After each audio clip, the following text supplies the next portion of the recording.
everyone, and welcome back to day 2 of Vlogmas here at Granted Gardens. So today I wanted to walk you guys through a project that we started a few weeks ago, but I'm wrapping up today, but I'll make sure that I share the information with you throughout this process. What we're doing today is we are making homemade apple cider vinegar.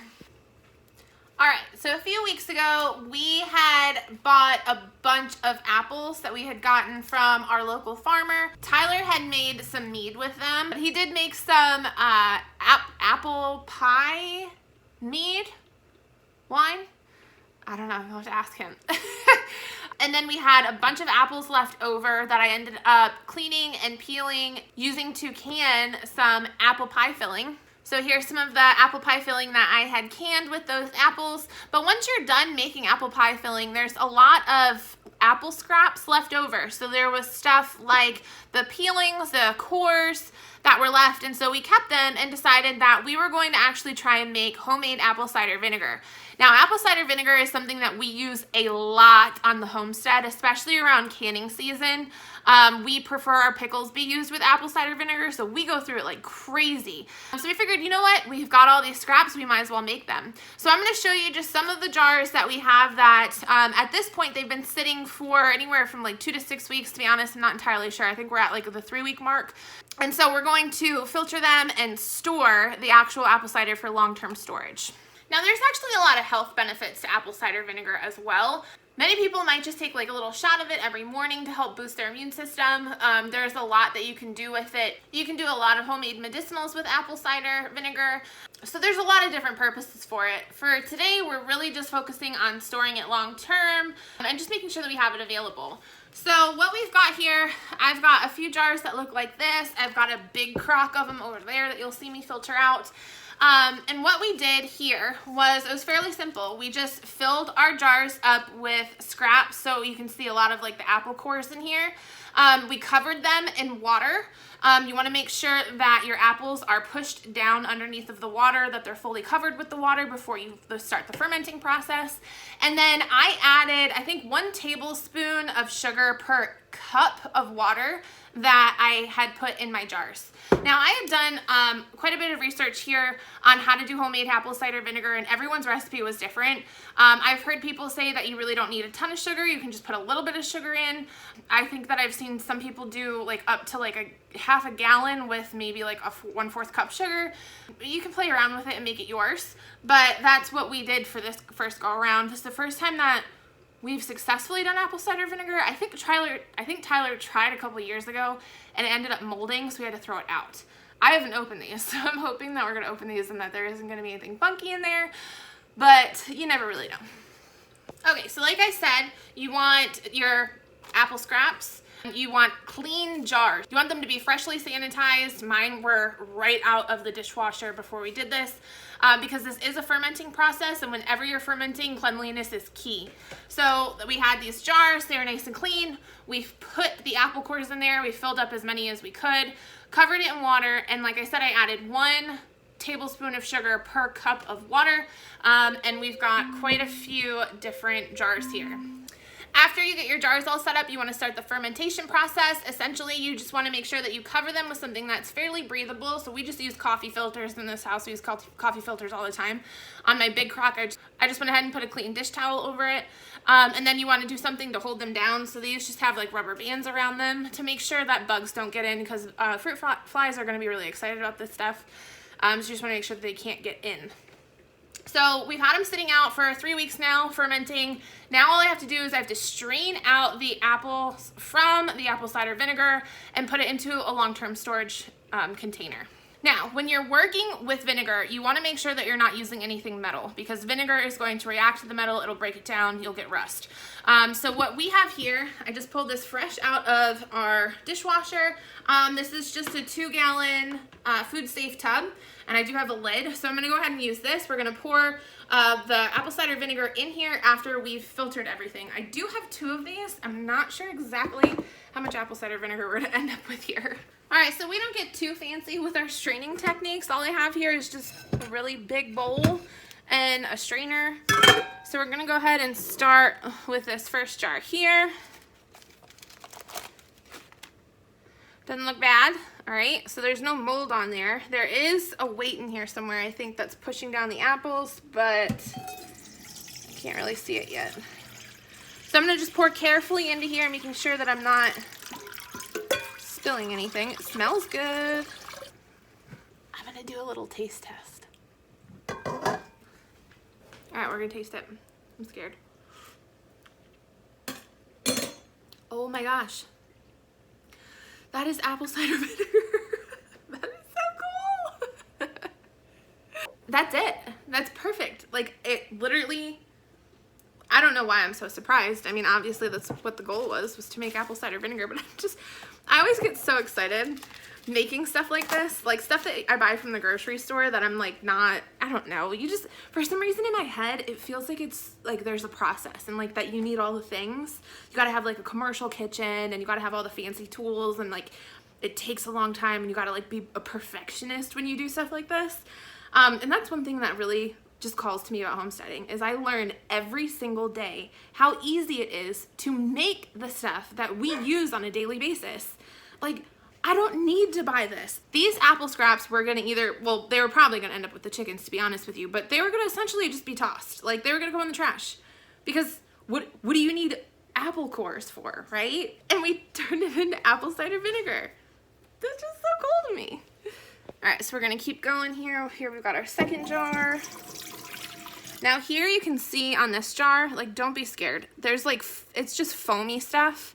It's not mold, okay? It's just foam from the fermentation process. There's nothing wrong with it at all. It's totally normal. All right, and our bowl is pretty full, so I'm gonna go ahead and transfer this into our bucket. Have faith that I'm gonna do this without spilling. So you can see there's no chunks in here. That's what you're going for. You wanna make sure that there's nothing chunky. Any of the chunky stuff is what's going to make mold, so we're just making sure that there's nothing chunky. It's nice and clear and smooth. We're gonna keep going. Now this one here from the outside looks a little funky, so let's see what this is all about. It looks like maybe some of the sugar water got up during the fermentation process. Obviously when you're fermenting, it bubbles. Like that's what fermenting is, right? So it bubbled up, and I think some of the sugar water just got to the top here and just made it sticky. But looking in, again, there's no mold. Like, we're good. We got some bubbles, but that's no big deal. I'm gonna take out our weight. For a weight, we just used smaller jars and pour this out. Now I do want to mention, it's recommended to use filtered water when you are doing this process. So we used filtered water from our refrigerator. Like, we just used the water filter water from the refrigerator because we were on a well. But if you're on city water, you probably would want to use distilled water, maybe from the grocery store, just because city water's got some more chemicals in it than our water does. All right, so this one here, like, it looks a little thicker, like it's almost slimy-ish. So I'm not too crazy about this. Like, I don't feel good about storing this one. Now this is the other upside to making stuff at home from virtually free. That's virtually free, right? When in doubt, throw it out. That's the one thing that I have stuck by religiously especially when I learned how to can. So this one, it's a little bit slimy. The actual liquid, the viscosity of the liquid is a little thick. It just doesn't look the way that I would expect apple cider vinegar to look. So I'm gonna just dump this. I'm gonna dump this and get a fresh, clean bowl. Honestly, the only thing that we really lost on this was maybe, a couple tablespoons of sugar. Like, not a big deal. So I'm gonna go ahead and dump this one just because it didn't look right to me. Okay, so I could not find my other strainer, so we just washed thoroughly this strainer and this bowl, and we're on to the next one. Looks fine. We don't have any mold, just some bubbles. Go ahead and pour this in. This looks like it's not sticky or thick, so that's a good sign. Do a little taste test. That one's good. That one doesn't have as much of a initial apple taste. The first batch that we did was very sweet. It was good. I mean, it wasn't too sweet. It tastes like vinegar, but there was a little bit more apple flavor to it. This one doesn't seem to have as much of an apple punch to it, but it's definitely perfect. It's done. It's vinegar. It's good. We're going to save it. Now that's one thing that I might be noticing is that the apples that we got were mixed. So there were different types of apples in there. So I might have just had a batch with a different kind of apple, and that's why this one doesn't taste quite as sweet, but it's still perfect. We're keeping it. Put it in the bucket. I don't know if I mentioned, but I think this is a 2-gallon bucket, and it is food grade. And it's plastic because we do not want to be keeping vinegar in anything metal. So we're good. We're about halfway there. All right, last but not least is our crock. This is unlabeled. I don't know how many gallons this is. I think this is maybe 2. So we're gonna open this up. This was so big I had to use a headband to cover it. Perfect. All right, so we open this up. Again, you can see the froth. That's fine. That's normal. It's a fermenting process. You're gonna have bubbles. Bubbles are a good thing. That means that everything's alive and well and healthy. We're gonna go ahead and strain this. Now this is very heavy. So picking this up is not very fun, but I can do it. I can do it. Good heavens. Trying not to spill. Little taste test.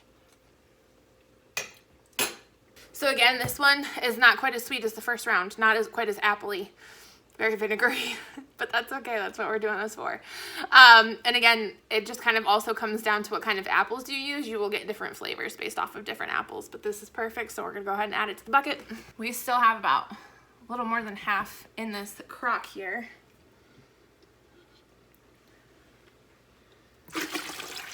And you can see these are all like different colors too, so that would be another difference that you'll get when you use different kinds of apples. So we're filling up, little ways to go, and then this one will be full. So this is the kind of crock that we used. These are great for fermenting anything. And then you can see that little number there will tell you how much, what size the crock is. I'm gonna take out these weights here. You also want to make sure that your hands are nice and clean when you do this. Wash my hands about 3 or 4 times during this process.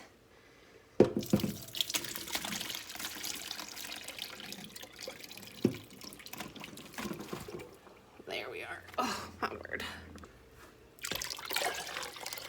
Oh, this should be just enough. Perfect. And then get our lid on. These lids are always a little hard to get on all the way. And there you have apple cider vinegar. So we're gonna go ahead and store this, just label it properly, and then put it downstairs in storage, and we have a homemade apple cider vinegar to use whenever we need it. Simple enough, great stuff, and a great way to make sure that you are using all of your food scraps, that nothing goes to waste. So make sure that you hit the like and subscribe button. Thank you guys so much for following us along here on our Vlogmas series. And as always, we look forward to sharing more with you soon.